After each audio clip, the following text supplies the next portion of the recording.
वक्फ property को लूटना चाहती थी उनके मुंह पर करारा तमाचा है ये स्टे। बड़ी जीत इस देश के मुसलमानों को मिली है। मतलब जिस तरीके से इस सरकार ने तानाशाही रवैया अपनाते हुए रोक लगाई थी, मतलब वक्फ बाय यूज़र ख़त्म किया था, उस पर सुप्रीम कोर्ट ने अब स्टे लगा दी है। स्पष्ट हो गया है कि अब भाजपा आरएसएस जो है इस देश के मुसलमानों की प्रॉपर्टी लूट नहीं पाएंगी। ये संविधान की जीत है, ये इस देश के करोड़ों मुसलमानों की जीत है। क्या इस देश का कोई मठाधीश अपने मंदिर में मुस्लिम को रखेगा क्या अपने मंदिर के बोर्ड में? देखिए, देश के मुसलमानों की बड़ी जीत है।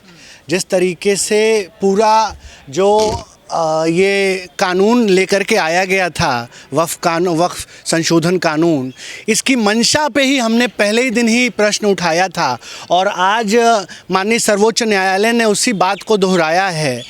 हम लगातार इस बात को कह रहे थे कि ये वक्फ संशोधन कानून पूर्ण रूप से इसके जो प्रावधान हैं वो गैर कानूनी असंवैधानिक हैं और उन्हीं गैर कानूनी असंवैधानिक प्रावधानों को उस पर जो है रोक लगाने का काम, अंतरिम रोक माननीय सर्वोच्च न्यायालय ने लगाया है। जो लोग सोच रहे थे कि वक्फ संशोधन कानून के माध्यम से देश के मुसलमानों की प्रॉपर्टी को लूटने का काम जो ये सोच रहे थे, उस पर अंकुश लगा है और सर्वोच्च न्यायालय ने अपने फैसले पर सीधे सीधे अनुच्छेद नंबर 374 पर रोक लगाते हुए ये स्पष्ट कहा है कि now a Muslim do not have to be a practising Muslim. 5 साल जो प्रैक्टिसिंग मुस्लिम अनिवार्य कर दिया था उस पर रोक लगा दी है। सेक्शन 3 और 4 को पे रोक लगा दी है, जिसमें ये कहा गया था कि वक्फ बाय यूज़र ख़त्म किया गया था, उस वक्फ बाय यूज़र पर स्टे लगा दिया है माननीय सर्वोच्च न्यायालय ने।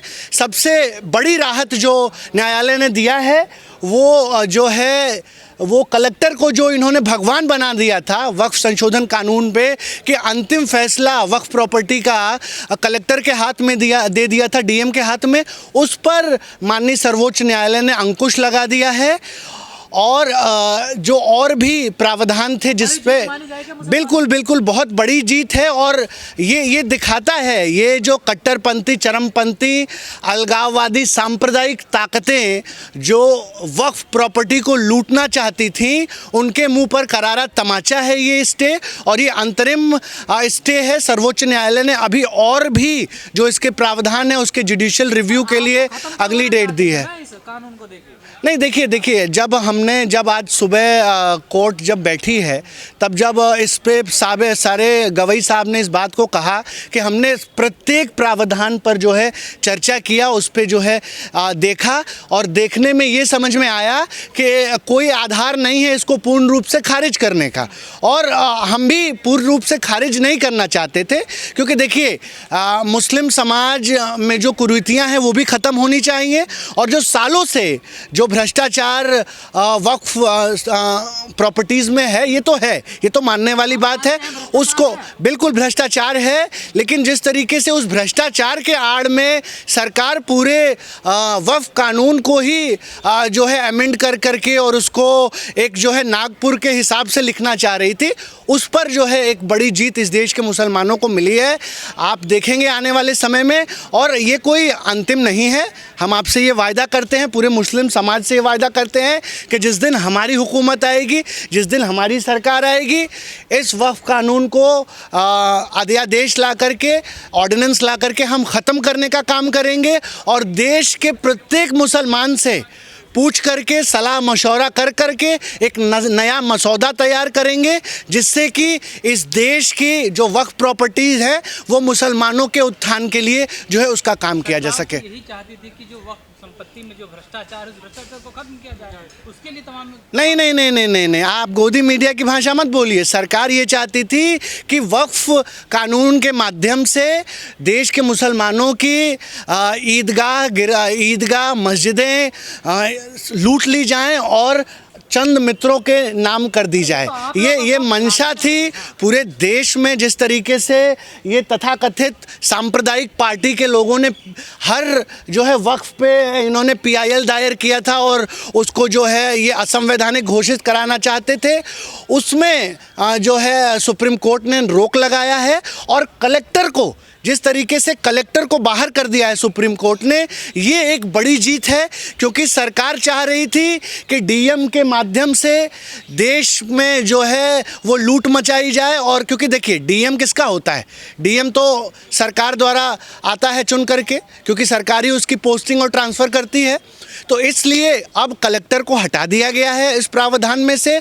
अब जो वक्फ प्रॉपर्टी पे अंतिम फैसला होगा ये वक्फ बोर्ड का होगा और न्यायालय का होगा। जी माफियाओं का कब्जा हटे बोर्ड की प्रॉपर्टियों से? नहीं, बिल्कुल। देखिए माफियाओं का कभी भी कोई माफिया नहीं था, धर्म का काम है। और वक्फ कानून को, वक्फ को इस सरकार ने और भारतीय जनता पार्टी आरएसएस ने इस तरीके से बता दिया था कि जैसे कोई ये लूट का केंद्र हो।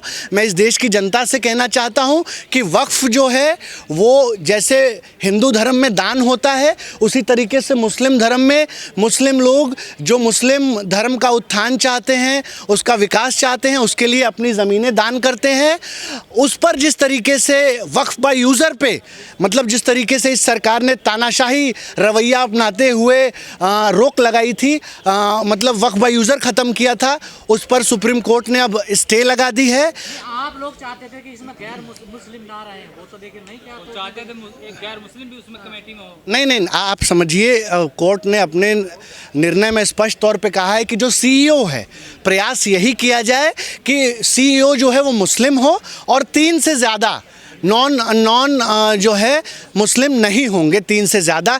देखिए अब इतना डाइवर्स देश है, कहाँ हार हो गए?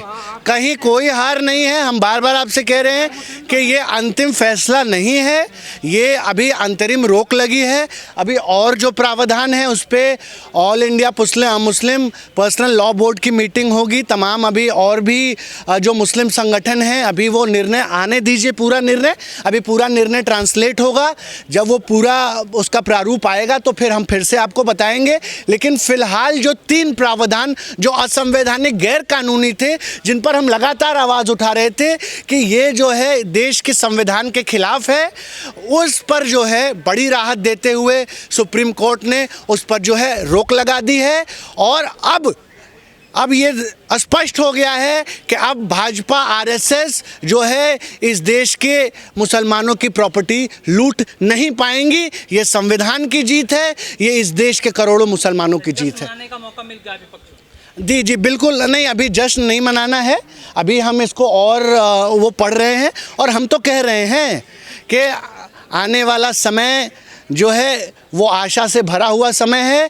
और हम बार बार इस बात को कह रहे हैं कि जिस दिन हमारी हुकूमत आएगी, जिस दिन हमारी सरकार आएगी, अभी जिस तरीके से इस देश की जनता ने वर्तमान भाजपा सरकार को बैसाखियों पर लाके खड़ा कर दिया है, आप देखेंगे आने वाले समय में ये सरकार गिरने जा रही है और इस देश में मध्यावधि चुनाव होने जा रहे हैं और फिर से गरीब, किसान, मजदूर, अल्पसंख्यकों की सरकार बनने जा रही है। जी नहीं, हम भविष्यवाणी नहीं कर रहे हैं।